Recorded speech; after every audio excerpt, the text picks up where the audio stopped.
क्या तुमने कभी अपने लक्ष्य के बीच में रुकने के दर्द का सामना किया है? यह एक सामान्य अनुभव है, लेकिन क्या तुम जानते हो कि दिक्कतें और कठिनाइयां ही तुम्हारी विकास यात्रा का हिस्सा होती हैं? अक्सर लोग अपनी कोशिशों को तब छोड़ देते हैं जब वे 90% तक पहुंच चुके होते हैं। ये वह बिंदु है जहां परिणाम दिखाई नहीं देते और निराशा अक्सर हमारे मन में घर करने लगती है। हर लक्ष्य में एक ऐसा समय आता है जब प्रगति करना मुश्किल लगने लगता है।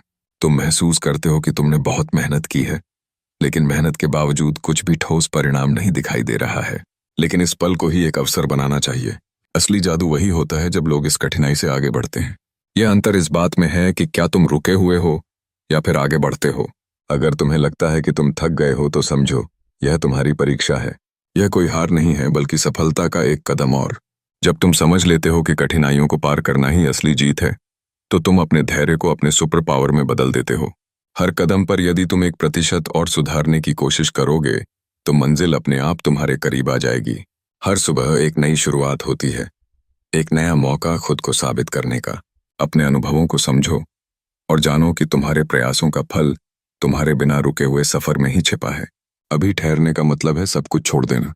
याद रखो, तुम सही रास्ते पर हो, बस एक अंतिम धक्का देना है, और यह धक्का तुम्हारी जिंदगी बदल सकता है। तो जब भी लगे कि तुम थक गए हो, तब सोचो उस दिन के बारे में जब तुम्हारी मेहनत रंग लाएगी। क्या तुम उस दिन का इंतजार कर रहे हो? इसे अपने मन में बसाओ और कभी मत रुकना। इसलिए अगली बार जब तुम्हें लगे कि कोई चीज कठिन है और तुम्हारे पास ठहरने का मन कर रहा है, याद रखो, ज्यादातर लोग यहीं रुक जाते हैं। तुम आगे बढ़ो और खुद को साबित करो।